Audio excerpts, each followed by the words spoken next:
महत्त्वाच्या बातमी नंदुरबारमधून समोर येते। दगडफेकीनंतर आता नंदुरबारमध्ये तणाव वाढल्याची माहिती समोर आलेली आहे। नवनाथ नगर परिसरात घर पेटवल्याचा आरोप होऊ लागला। घराच्या बाजूला असलेल्या इलेक्ट्रिक तारांमधून स्पार्क होऊ लागलेला आहे, त्यामुळे घराला आग लागली। ही आग नेमकी कशी लागली याबाबत अद्याप स्पष्टता नाही। दुपारच्या सुमारास दगडफेक झालेली आणि त्यानंतर काही गाड्या इथं जाळण्यात आलेल्या आहेत।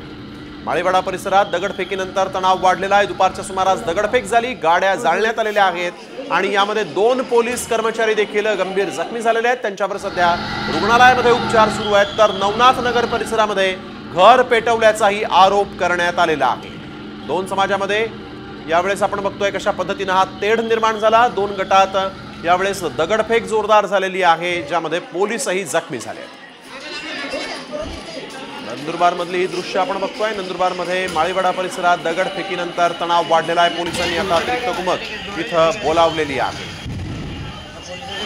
2 गटात झालेला हा वाद दगडफेकीमध्ये त्याचं रूपांतर झालं आणि यानंतर जाळपोळ देखील झालेली आहे। दुचाकी तसंच 4 चाक्यांना इथं आग लावण्यात आली होती। त्यानंतर इथे एका घराला देखील आग लावण्यात आलेली आहे, परंतु तारांचा स्पर्श झाला आणि म्हणून ही आग लागली असं सांगण्यात येत आहे। नेमकं या आगीचं कारण अद्यापही अस्पष्ट आहे, परंतु इथं जोरदार दगडफेक दुपारच्या सुमारास नंदुरबारमध्ये झालेली आहे। नंदुरबारचं वातावरण सध्या तापलंय।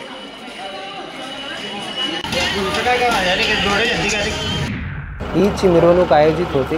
त्या ईदची मिरवणूक चालू असताना 2 गटामध्ये दगडफेक झाली आणि त्याच्यामुळे शहरामध्ये कायदा व सुव्यवस्थेचा प्रश्न निर्माण झाला। त्यानंतर तैनात असलेल्या सर्व पोलीस बंदोबस्त यांनी परिस्थिती हाताळण्याचा पूर्ण प्रयत्न केलेला आहे आणि वेगवेगळ्या ठिकाणी दोन्ही गटामध्ये जे काही दगडफेक झाली त्याला नियंत्रणमध्ये आणलेलं आहे। ईदची मिरवणूक आयोजित होती। त्या ईदची मिरवणूक